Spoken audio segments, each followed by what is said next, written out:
So this is Anant Arya from Anant Gyan Extra Educare, directed by ex-faculty of Alan Agas Bansal Classes and Career Point.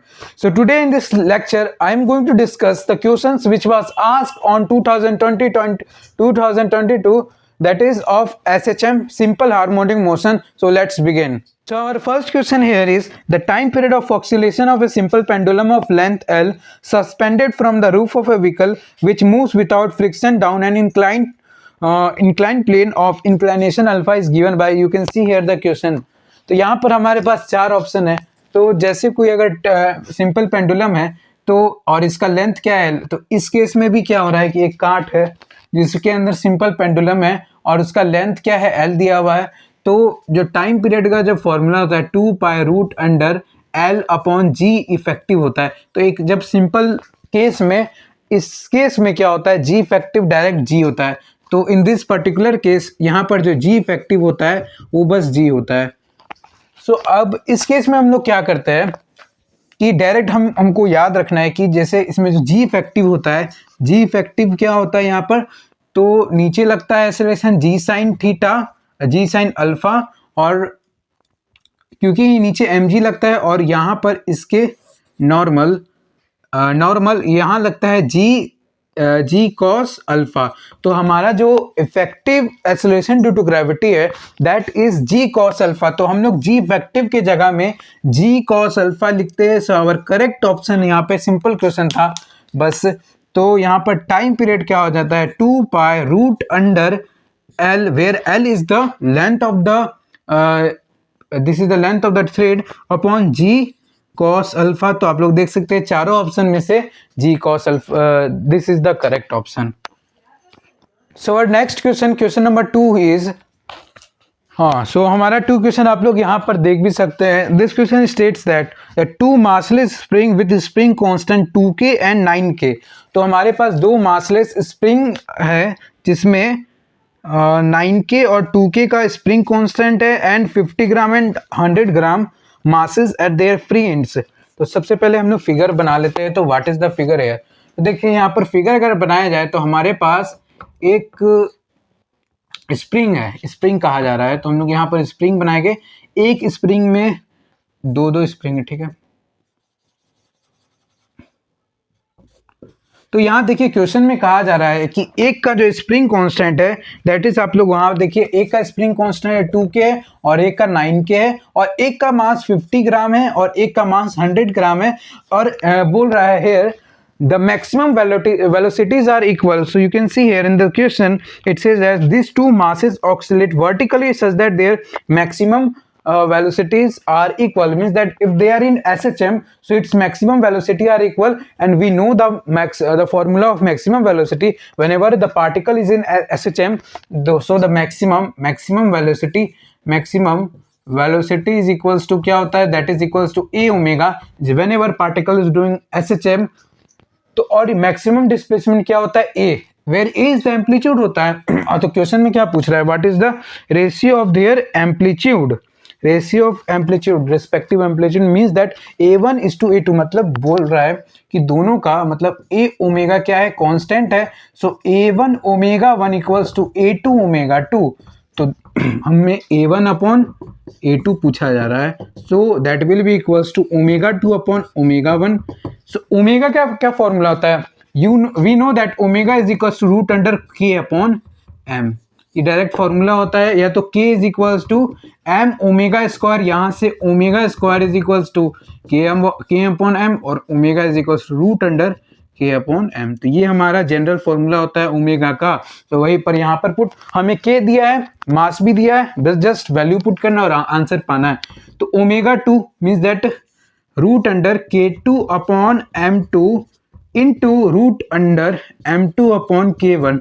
तो हमारा K2 यहाँ पर क्या है, यहाँ देखिए K2 हमारा 9K है, तो 9K पुट करेंगे अपॉन M2 क्या है. देखिए कैसे कभी भी ऐसा क्वेश्चन आता है तो एक 50 ग्राम और एक 100, अगर हम इसको M ले ले तो ये क्या होगा 2M होगा डायरेक्ट. तो इसको हम क्या ले लेंगे, इसको डायरेक्ट हम 2M ले लेते हैं इंटू √M2 हमारे पास क्या है, सॉरी यहाँ पर M1 होगा. तो M1 हमारे पास क्या है, that is simple M upon K1 क्या है, that is K1 is 2K. तो यहाँ से देखिए रूट अंडर एम और root under m cancel out हो गया, और रूट अंडर के और रूट अंडर के भी कैंसिल आउट हो गया। ऊपर क्या बचा, ऊपर हमारा 9/4 that is 3:2. So our correct option is 3:2. So you can see here our correct option is 3:2. So our next question here is the motion of a simple pendulum executing simple harmonic motion is represented by the equation y is equals to a sin pi t plus pi. तो हमारा जो ये तो दिया है कि simple pendulum का it is given.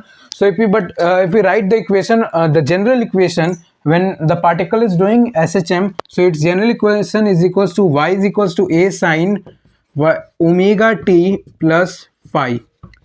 So this is the general equation where phi is the initial phase होता है, initial phase, and a is the amplitude, y is the a is the amplitude and y is the displacement. So in this equation it is given y is equals to a sin pi t plus 5. So if we compare this two equation here, our omega is equals to pi. तो हमारा omega यहाँ पर पाई है, और omega का एक देखिए यहाँ पर हमें लेंथ ऑफ पेंडुलम निकालना है, तो लेंथ ऑफ पेंडुलम निकालना है तो ओमेगा का एक फॉर्मूला पता है, that is equals to root upon G upon L is equals to pi. तो दोनों साइड अगर स्क्वायर करें तो पाई स्क्वायर, देखिए pi square equals to g upon L, क्योंकि हमें यहाँ इस क्वेश्चन में लेंथ निकालना है तो length is equals to g upon pi square.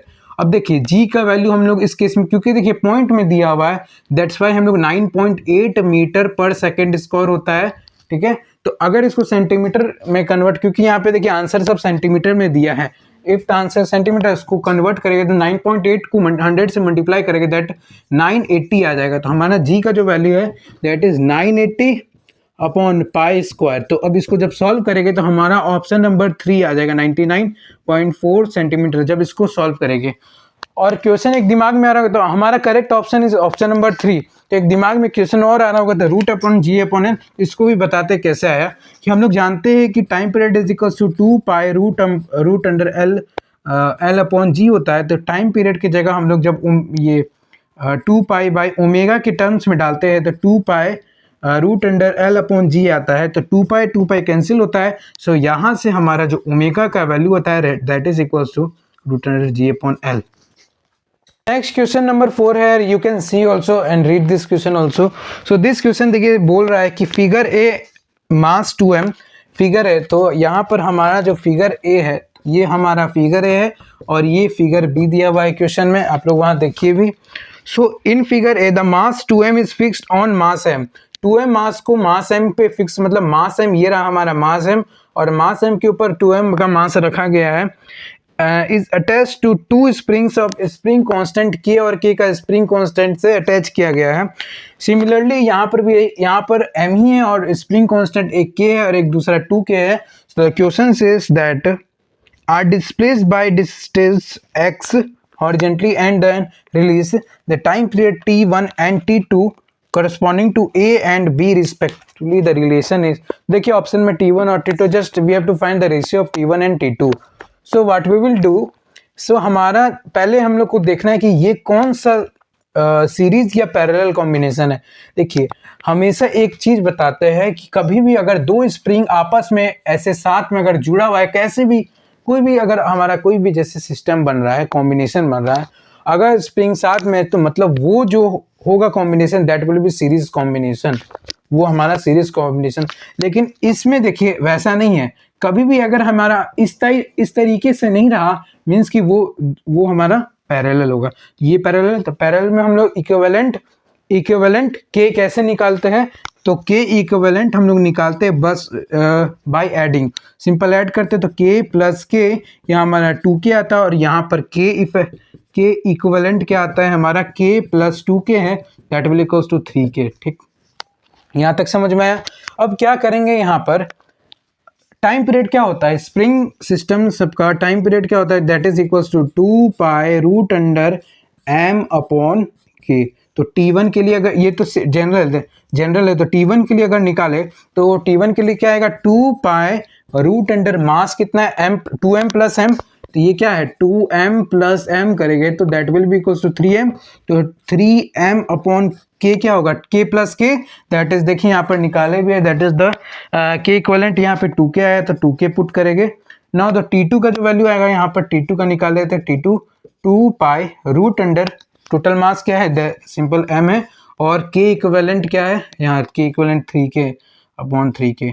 क्यों, तो हमें t1 और t2 का रेशियो निकालते हैं। तो देखिए t1 अपॉन t2 का जब रेशियो निकालेंगे 2 पाई कट गया, t1 अपॉन t2 तो root under 3m upon 2k into ये ऊपर चला जाएगा 3k अपॉन m।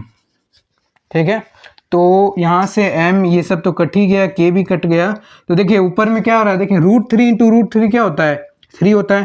तो t1 अपॉन t2 जब लिखे तो 3 और नीचे क्या है बस √2 इंटू √1 का वैल्यू 1 होता है तो √2 डायरेक्ट, तो 3/√2 तो t1/t2 आया हमारा 3/√2। So our correct option is 3/√2। तो option 1 is the correct option. अब देखिए next question, question number 5। This question says that when the particle is executing SHM the nature of graphical representation of velocity of a function है velocity as a function of displacement, मतलब velocity और displacement का, velocity versus displacement का हमको graph चाहिए जब कोई particle SHM करा। तो यहाँ पे देखिए ऑप्शन, वहाँ पे आप लोग क्वेश्चन देख लीजिए, ये क्वेश्चन है और उसका इसका ऑप्शन है पैराबोलिक, सर्कुलर, एलिप्स। तो देखिए इसमें क्या आएगा पूरा अच्छे से कंसेप्ट बताते। तो इसका जब सॉल्यूशन देखते हैं, सबसे पहले जो हमारा इक्वेशन होता है that is y is equals to a sine omega T plus phi. यहाँ पर जो a है this is the amplitude and this here the phi is the initial phase. अब देखिए इसको जब डिफ्रेंशिएट करेंगे तो यहाँ से हमारे पास वेलोसिटी आएगा। तो velocity is equals to a omega cos omega T plus phi. तो यहाँ से अगर हमें वेलोसिटी और देखिए वेलोसिटी और डिस्प्लेसमेंट का रिलेशन देखना है तो क्या करते हैं, यहाँ से v/a, यहाँ पे v/ओमेगा को यहाँ पे ले आते हैं तो v/ओमेगा is equals to a cos omega T plus phi. तो देखिए यहाँ पे हमारे पास पहला इक्वेशन ये और दूसरा इक्वेशन ये। सो अब ये दो we have the two equation and by squaring and adding, इन दोनों को स्क्वायर करके ऐड करते हैं तो we get the equation Y square plus V square upon omega square is equals to A square. So we got this equation as sin square theta plus cos square theta is equals to 1. So by taking common a square will be common and the rest of the thing will be equals to 1. So अब क्या करेंगे a square को जब नीचे ले लेंगे तो y square upon a square plus v square upon a omega का whole square is equals to 1। देखिए हमारे पास जो ये इक्वेशन होता है this is the equation of parabola. देखिए मैथ्स में कोनिक सेक्शन में पार्ट 2 में पढ़ाया जाता है पैराबोला, सॉरी ये इलिप्स का है, this is the graph of ellipse. तो मैथ्स में इलिप्स, पैराबोला और हाइपरबोला, तो ये देखिए मैथ्स में अगर आप लोगों ने पढ़ा होगा तो ये देख सकते हैं ये इलिप्स का है। तो this is the equation of ellipse, मतलब जैसे हमारा ग्राफ कुछ इस तरीके का होगा, ये इलिप्स है और ये जो होता है ये होता है ए ओमेगा, ये जो ए ओमेगा और ये है ए, ठीक है। So this is the graph. तो हमेशा याद रखना है, ऐसा सेम क्वेश्चन 2021 में भी पूछा गया है। और थोड़ा जानकारी के लिए और बता दें कि अगर ऐसा ही सेम क्वेश्चन, एक और relation we know that v is equals to omega root under a square minus x square, ठीक है, a square minus x square. अब दोनों साइड जब होल स्क्वायर कर देगा तो v square is equals to omega square a square minus x square, omega को इधर ले लेंगे तो v square upon omega square equals to A square minus x square, ठीक है। नाउ एक्स स्क्वायर को इधर ले लेते हैं तो v square omega square plus x square is equals to A square. अब ए स्क्वायर को जब डेनोमिनेटर में लाएंगे तो v square upon omega a omega का whole square plus x square upon a square equals to 1। देखिए दो तरीका बताया, दोनों तरीका देखिए कैसे समझ सकते हैं। दो तरीका का अप्रोच है जब वेलोसिटी और डिस्प्लेसमेंट का क्या चाहिए हमें रिलेशन चाहिए। तो देखिए v square upon omega a omega, बस जस्ट यहाँ पे मैंने y लिया था, अगर y की जगह x लेता सेम आ जाता इक्वेशन। देखिए वी स्क्वायर ए, तो ये सेम ये इलिप्स बनेगा और इसका भी यही होगा। अब देखिए हम यहाँ पर और क्या कर सकते हैं, वेलोसिटी और डिस्प्लेसमेंट का जब हमारे पास ग्राफ पूछा गया, so the graph will be ellipse and if the question is asked to find the graphical representation of velocity and acceleration, so what we will do, see here. तो हम लोग क्या करेंगे, हमारे पास जो जनरल क्वेश्चन है y is equals to a sine omega T plus five और velocity is equals to a omega cos omega T plus five और acceleration is equals to minus को, इस इक्वेशन को जब डबल डिफ्रेंशिएट करेंगे, इस equation को डबल डिफ्रेंशिएट करेंगे तो हमारे पास ये आएगा minus a omega square sine omega T plus five. अब देखिए जब वेलोसिटी और एक्सेलरेशन को का हमें क्या चाहिए, रिलेशन चाहिए। देखिए वेलोसिटी, इस इक्वेशन को हम ऐसे लिख सकते हैं, v upon a omega is equals to cos omega T plus five, और इस इक्वेशन को, ये हमारे पास पहला इक्वेशन, और इस इक्वेशन को अगेन हम लोग लिख सकते हैं ए अपॉन ये माइनस इधर आ जाएगा, ठीक है। तो a upon a omega square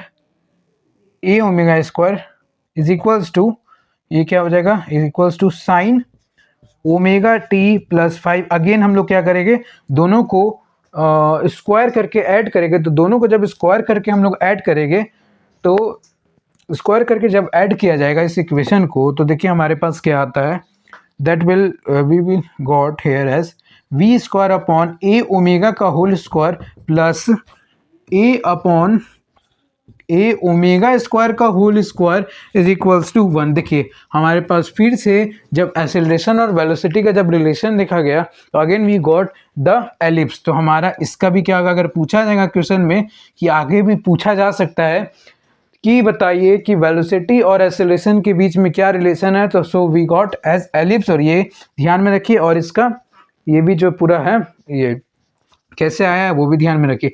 अब ऐसा क्वेश्चन पूछ सकता है कि बताइए एक्सेलरेशन और डिस्प्लेसमेंट के बीच में क्या रिलेशन है। एक्सेलरेशन और डिस्प्लेसमेंट के बीच में, जैसे हमारे पास इक्वेशन है y इज इक्वल्स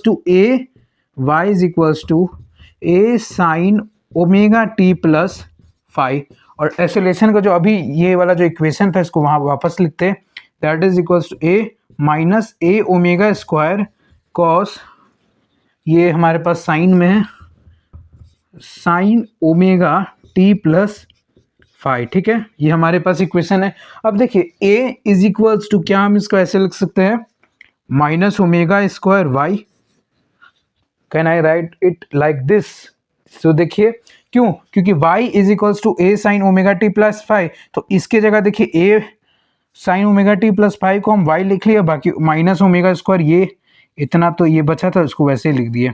अब देखिए ग्राफ एक्सेलरेशन और डिस्प्लेसमेंट के बीच में कैसा ग्राफ आ रहा है, दैट इज स्ट्रेट लाइन आ रहा है, और वो भी नेगेटिव, और यहाँ पे कोई इंटरसेप्ट, क्योंकि y equals to m x plus c में जो c है यहाँ पे 0 है, तो मतलब इसका जो ग्राफ बनेगा कुछ इस तरीके, क्योंकि यहाँ माइनस है, ये नेगेटिव स्लोप होगा, मतलब कुछ इस तरीके से होगा जो, और थीटा का जो वैल्यू है, तो यहाँ पर जो टेन थीटा होगा that is equals to omega, sorry omega square. तो अगर क्वेश्चन में ओमेगा पूछा जाता तो omega is equals to root under tan theta करते, और ओमेगा अगर मिल गया, अगर क्वेश्चन में टाइम पीरियड पूछा जाता तो 2 पाई अपॉन कैपिटल टी करते, so we can got the time period. So देखिए एक ही क्वेश्चन में मैंने बताया तीन चीज़ों के बारे में बताया, वेलोसिटी और डिस्प्लेसमेंट के बीच में जो ग्राफ है दैट इज एलिप्स, एक्सेलरेशन और वेलोसिटी के ग्राफ के बीच में जो ग्राफ है that is also ellipse, and the relation between acceleration and displacement is a straight line.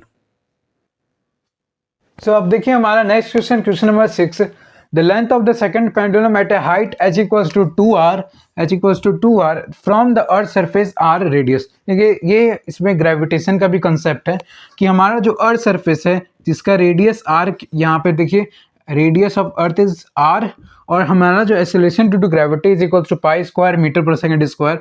अब पूछा जा रहा है बताइए the length of the second pendulum at a height h equals to 2r, मतलब जो हाइट ले गया है रेडियस का दुगना ले गया है, मतलब पार्टिकल को यहाँ ले गया है।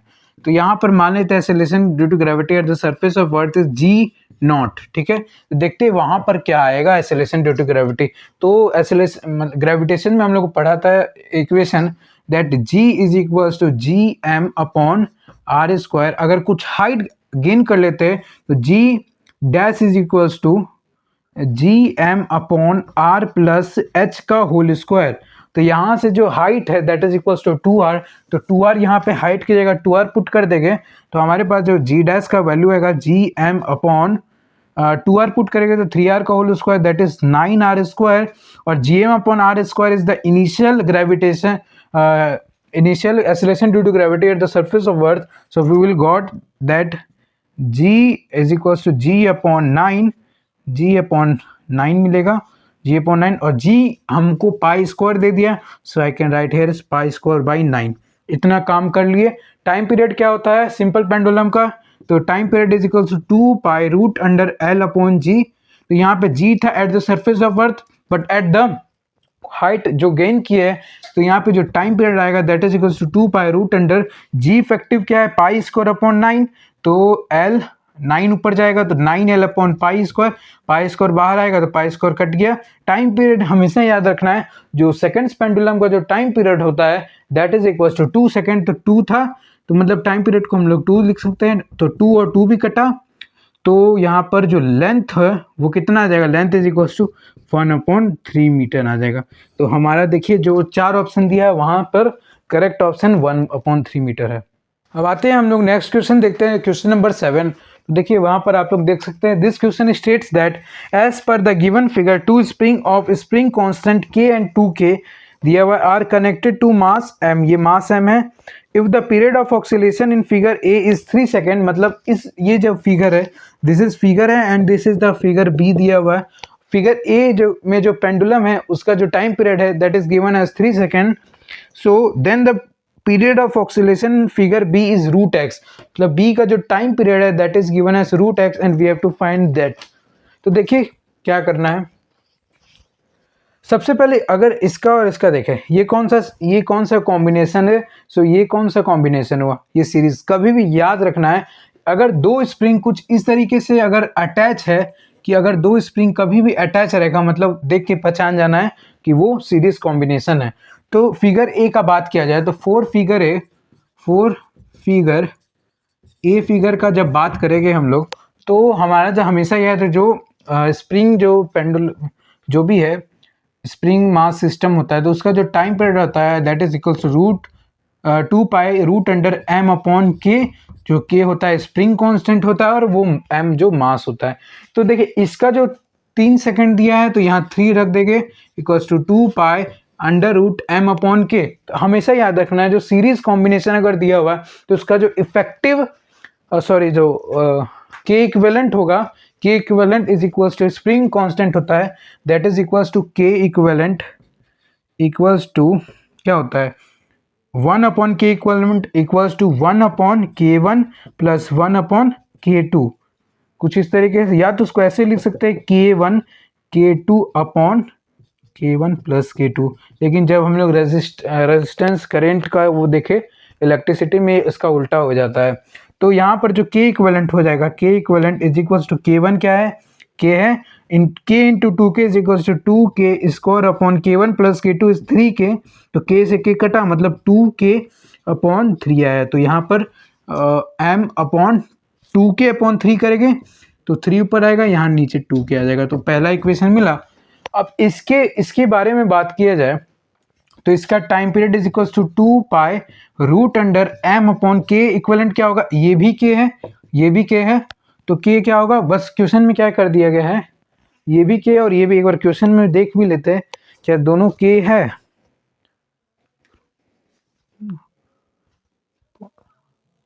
तो देखिए क्वेश्चन में यहाँ पर ये जो एक के है और ये एक 2k है, ठीक है। तो जो के इक्विवेलेंट होगा यहाँ पर फॉर द पैरेलल, ये कौन सा सीरीज है पैरेलल के लिए, जस्ट हम लोग जब करंट इलेक्ट्रिसिटी का बात किया जाए तो वहाँ सीरीज में हम लोग डायरेक्ट ऐड करते थे, यहाँ पर पैरेलल में हम लोग डायरेक्ट ऐड करेंगे दैट विल 2k प्लस के इज इक्वल्स टू 3k। अब देखिए दोनों को फर्स्ट और सेकंड को जब डिवाइड करते हैं तो we will got here as 3 upon T is equals to 2 pi cut गया, तो जब डिवाइड करें रूट अंडर एम सब कट गया, रूट अंडर के, तो हमारा ऊपर क्या बचा है रूट अंडर 3 अपॉन इसको अच्छा से लिखते हैं, √3/2 इंटू नीचे वाला ऊपर आ जाएगा, मतलब ऊपर होगा √3/1, ठीक है। तो 3/t is equals to √3 into √3 will be 3/√2, so here time period will be equals to 3 cut गया, तो टाइम पीरियड हमारे पास कितना है √2, तो x का वैल्यू क्या होगा, हमें क्वेश्चन में क्या बोला गया था, इसका जो टाइम पीरियड है that is equal to √x, तो √x मतलब x का जो वैल्यू है 2, that is 2 is the answer of this question. चारों ऑप्शन में देखिए 2 इज द करेक्ट ऑप्शन। देखिए नेक्स्ट क्वेश्चन हमारे पास, this question is based on integral type, वहां देखिए क्वेश्चन लिखा हुआ है।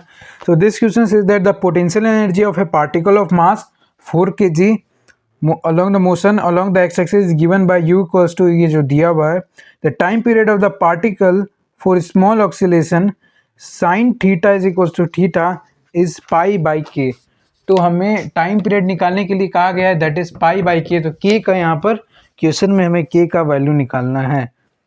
तो और ये भी दिया हुआ है कि फॉर स्मॉल ऑक्सीलेशन के लिए जो थीटा एक साइन थीटा, इसको हम थीटा ही लेके चलते हैं। देखिए सबसे कभी भी ऐसा क्वेश्चन आएगा यूज इक्वल, सबसे पहले इसको du/dx डिफ्रेंशिएट करेंगे तो ये आएगा -16 sin 4x, ठीक है। अब यहाँ पर क्योंकि साइन थीटा को थीटा लेने के लिए कहा गया है, तो फोर्स इज इक्वल, ये force equals to -16 4x into 4x, force equals to mass into acceleration equals to -16 4x into 4x। तो यहाँ देखिए मास क्या दिया है पार्टिकल का 4 kg, तो 4 और 4 कट गया, तो a is equals to -16x आया, इस फॉर्म में आया। तो ये कौन सा फॉर्म है, a is equals to -ω²x। तो इन दोनों को जब कंपेयर करें तो ओमेगा का जो वैल्यू है ये 4 आता है, तो you can see here the value of omega is 4। तो अब हमें निकालना क्या है, टाइम पीरियड निकालना है। सो 2π/t इज इक्वल्स टू 4, तो टाइम पीरियड कितना हो जाएगा, time period is equals to 2π/4 that is π/2। तो दोनों इसको भी अगर कंपेयर किया जाए तो π/k, तो यहाँ पर k का जो वैल्यू है दैट इज इक्वल्स टू 2। तो हमारा इन चारों ऑप्शन में से करेक्ट, सॉरी ये तो इंटीग्रल वाला क्वेश्चन है, इसके लिए इसका जो आंसर होगा 2 होगा। नेक्स्ट क्वेश्चन देखिए, नेक्स्ट क्वेश्चन वहां पर है, this is also integer based question. In this question the relative density of the metallic bob is 5 दिया हुआ है, और जो टाइम पीरियड है उस मेटेलिक बॉब का 10 सेकेंड दिया गया है। अब वही मेटेलिक बॉब को अगर वाटर में इमर्स करा दिया जाए, then what is the new time period is, यहाँ पे 5√x है, हमें x का वैल्यू चाहिए, that will be the answer. तो x का कैसे वैल्यू निकालेंगे, सबसे पहले ये जो केस हमें पता रहना चाहिए कि जैसे कोई सिंपल पेंडुलम है, हमारे पास कोई सिंपल पेंडुलम है, ये सिंपल पेंडुलम है, ठीक है, this is a simple pendulum, ठीक है। तो ये हमारे पास सिंपल पेंडुलम है, और उस बॉब का जो रिलेटिव डेंसिटी है वो 5, मतलब अगर इसको ग्राम्स पर सेंटीमीटर स्क्वायर में देखा जाए तो उसका जो वो होगा 5 ग्राम पर सेंटीमीटर स्क्वायर, मतलब उसका डेंसिटी 5 ग्राम पर सेंटीमीटर स्क्वायर है।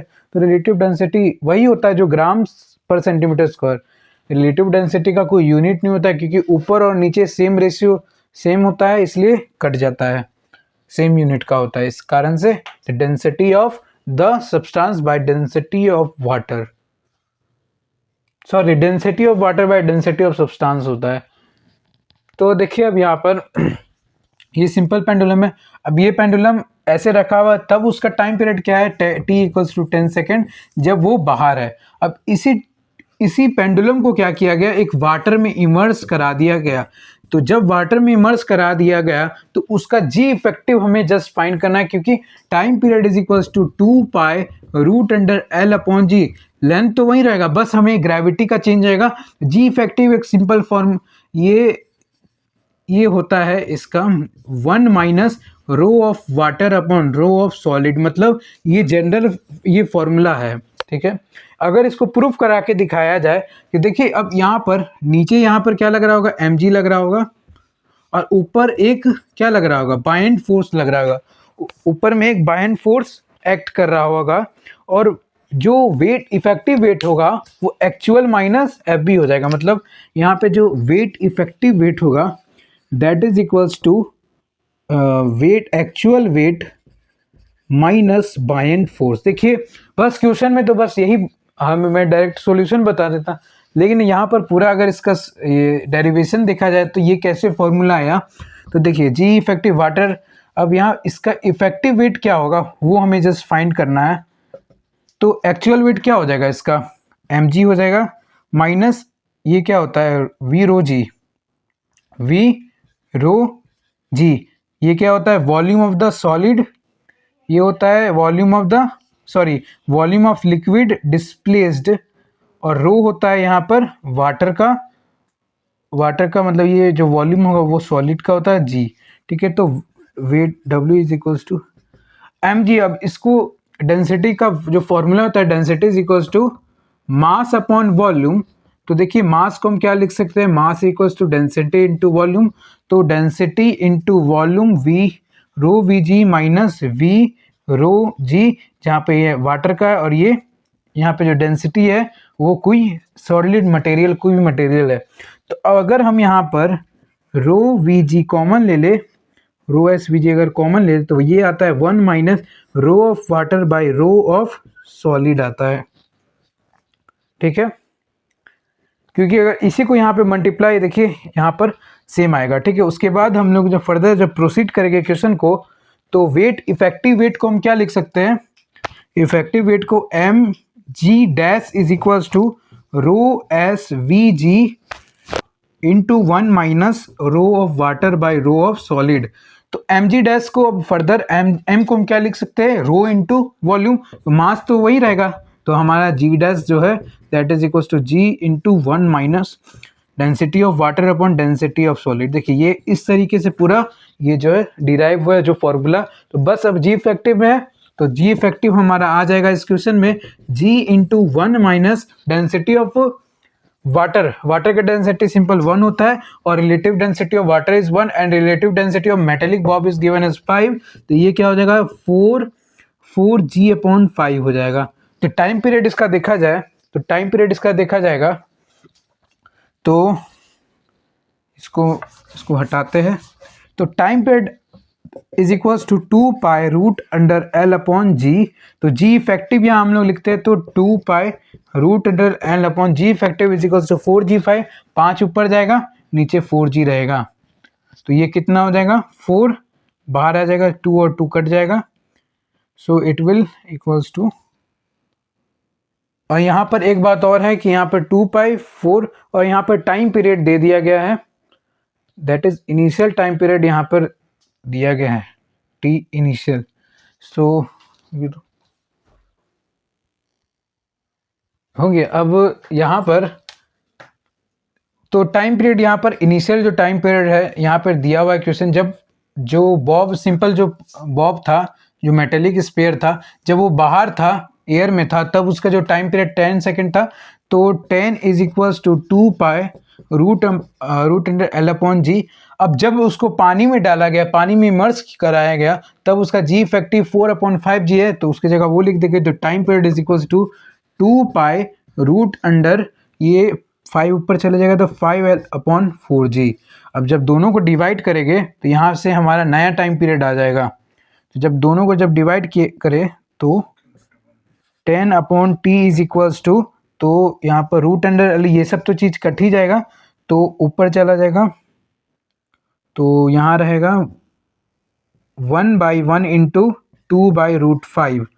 तो 10/t 10/t is equals to 2/√5, 2 5 जा 10, तो t का जो वैल्यू है वो आएगा 5√5।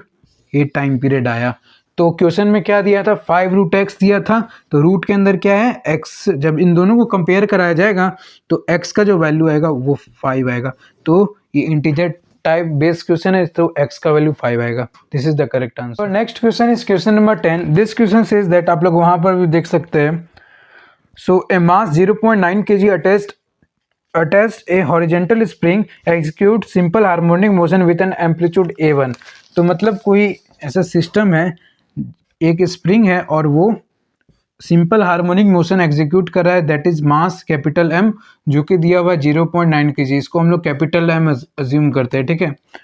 उसके बाद क्या कहा जा रहा है यहाँ पर, when mass passes through it's mean position, जब ये मास क्या है मीन पोजीशन से पास करा, तो ये हम लोग पोजीशन ही ले लेते मीन पोजीशन। तो उसी टाइम क्या किया जाता है, passes to its mean position, the smaller mass of 124 gram is placed over it and both masses move together with amplitude a2. If the ratio a1 by a2 is alpha upon alpha minus 1, so what is the value of alpha? तो यहाँ पर पहला case में क्या है, ये initial case है, मतलब ये केस 1 है, ये a1 एम्पलीट्यूड से ये सिंपल हार्मोनिक मोशन एग्जीक्यूट कर रहा है। उसके बाद जब ये मीन पोजीशन पे पार्टिकल आया तो उसी टाइम एक और पार्टिकल रख दिया गया, तो उसी टाइम एक और पार्टिकल मतलब कि ये हमारा मास कैपिटल एम है और उसके ऊपर स्मॉल एम मास रख दिया गया है। तो अब दोनों साथ में मिलकर सिंपल हार्मोनिक मोशन एग्जीक्यूट कर रहे हैं और दोनों a2 एम्पलीट्यूड से कर रहे हैं। तो a1 अपॉन a2 करना है, तो यहाँ पर देखिए, यहाँ पर हम लोग ये मोमेंटम जो है वो कंजर्व करवा सकते हैं, क्योंकि यहाँ पर कोई एक्सटर्नल फोर्स नहीं है, जो है इंटरनल फोर्स है। तो ये जो m आया वो दोनों के बीच में इंटरनल फोर्स है। तो a1 तो मास, ये जो momentum, the by conservation of momentum, by conservation of momentum, momentum को p से डिनोट करते हैं। तो p initial is equals to p final, initial जो मोमेंटम होगा that is equals to m capital M into v1 is equals to p final जो होगा that is capital M plus small m into v2। v1 और v2 दोनों का अलग अलग velocity हो जाएगा, ये v1 और ये v2। और क्योंकि ये जो पार्टिकल है वो मीन पोजीशन पे है, तो मीन पोजीशन पे पार्टिकल का मैक्सिमम वेलोसिटी होता है, मतलब at mean position the velocity of particle is maximum, जो कि होता है a ओमेगा, ये फॉर्मूला है, ठीक है, a ओमेगा। तो यहाँ पर इसका हो जाएगा a1 ओमेगा 1 और a2 ओमेगा 2। और ये जो ओमेगा का जो फॉर्मूला होता है, ओमेगा का formula root under k upon m, क्योंकि ओमेगा मास पे डिपेंड करता है, इसलिए इसी कारण से ओमेगा अलग अलग होगा दोनों का। तो m इंटू v1, तो v1 को हम लोग क्या लिखेंगे, m इंटू v1 को a1 omega 1 is equals to capital M small m a2 omega 2।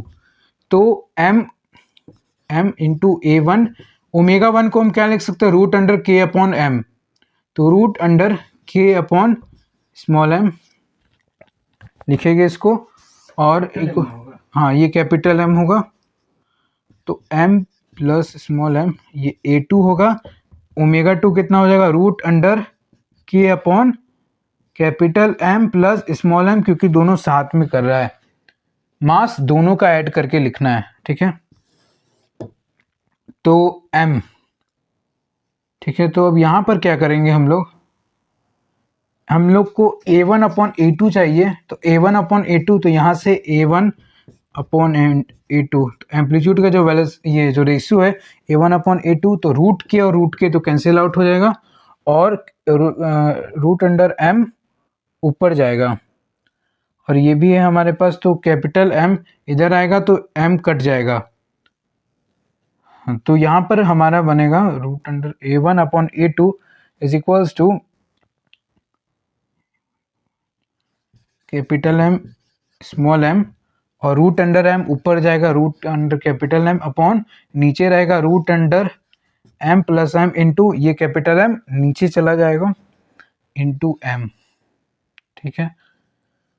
तो यहाँ पर ये बना, तो यहाँ पर क्या होगा कि root under m plus m जो है ये एक टाइम, तो ये कितना हो जाएगा, root under capital M plus small m, और ये नीचे आ जाएगा रूट अंडर कैपिटल M, तो root under m plus m upon root under capital M आ जाएगा। तो ये फाइनल इक्वेशन ये है a1 अपॉन a2। जब जस्ट हम लोग को मास का जो वैल्यू है वो पुट करना है, मास कैपिटल M है वो 0.9 kg, 0.9 kg का मतलब 900 ग्राम है मास, ठीक है।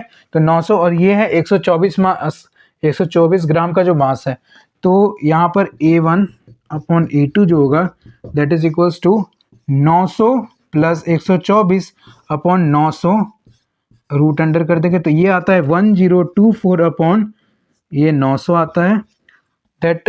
अब क्या करेंगे, दोनों का रूट अंडर करना है, तो ये 32 का स्क्वायर रूट 32 हो जाएगा, a1 upon a2 is equals to 32 upon 900 का स्क्वायर रूट होता है 30, तो ये हो जाता है 16 अपॉन 15। तो देखिए इसके जैसा देखें तो इन दोनों को जब कंपेयर किया जाएगा तो alpha is equals to alpha by alpha minus one. तो अल्फा का यहाँ पर जब इन दोनों को कंपेयर करेंगे तो अल्फा का क्या वैल्यू होगा, 16 हो जाएगा, 16 माइनस 15। तो hence the answer of this question is 16।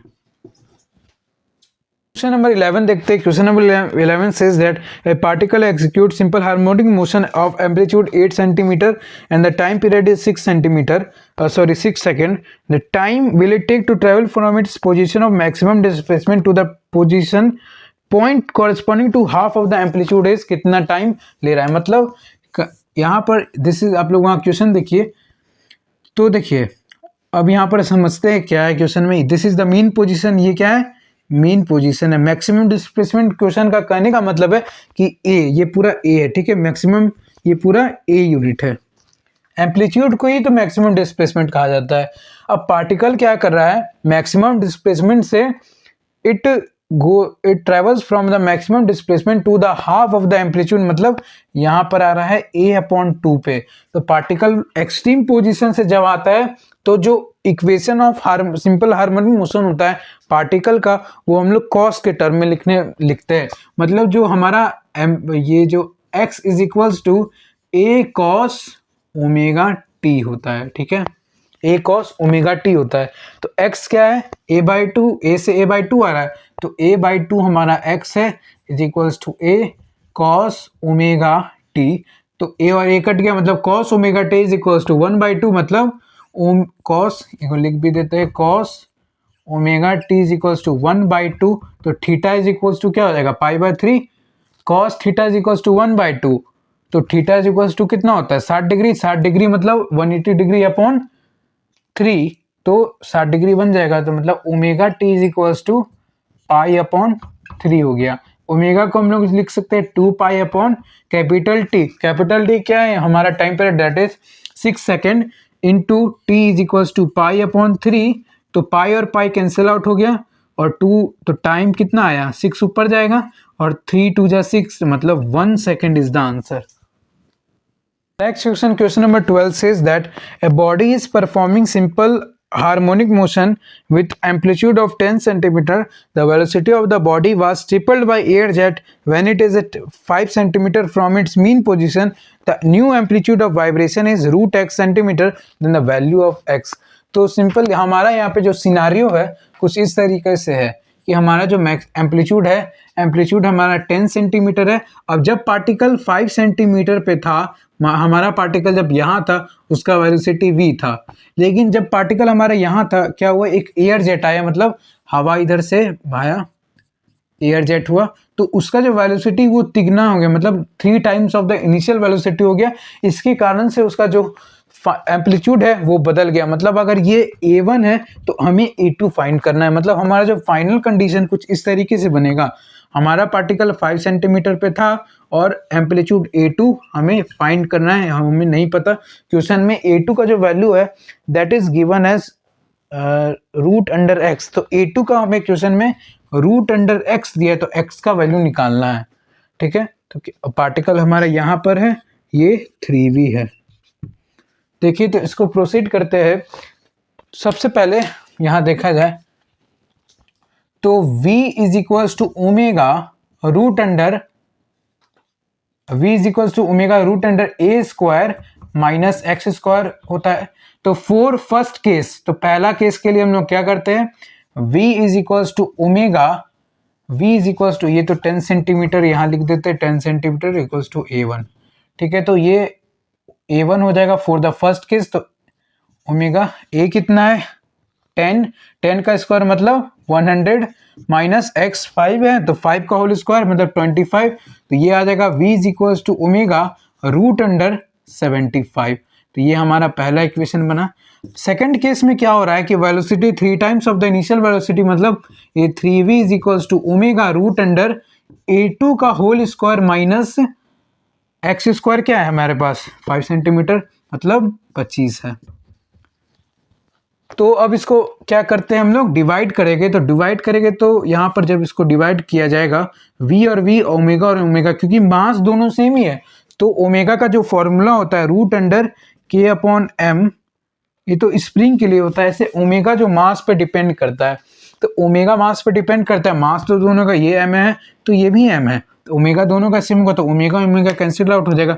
We तो मतलब आएगा क्या हमारे पास 1/3 is equals to √75 whole √75 upon A2 का होल स्क्वायर -25।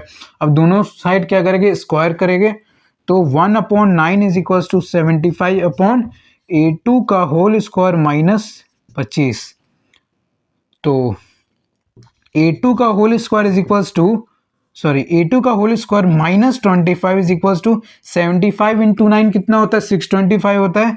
625 25 उधर ऐड करेंगे तो A2 का whole square is equals to 625 plus 25 करेंगे तो ये हमारे पास आ जाएगा, होल स्क्वायर किए हैं, ठीक है। तो 5 5 25 75 आया है और 5 स्क्वायर, तो ये हमारे पास बन जाएगा 650।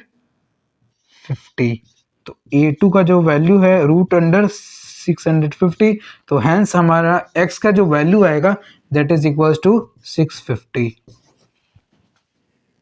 सॉरी, यहाँ मल्टीप्लाई में गलती हो गया है कि 75 इंटू 9 क्या होता है, 75 इंटू 9, तो 75 इंटू 9 इज इक्वल्स टू 675। तो भाई यहाँ पर 625 नहीं होगा, 675 होगा। तो 675 प्लस 25 करेंगे तो ये आ जाएगा A2 का होल स्क्वायर इक्वल्स टू 700 आ जाएगा। तो A2 इज इक्वल्स टू √100 700। तो हमारा जो x का वैल्यू आएगा वो 700 आएगा, ना कि 650 आएगा। This is all about today. So like and subscribe my channel for the latest notifications of JEE Main 2 series, in which I will solve with detailed analysis of the previous year question of JEE Main 2019, 20 and etc.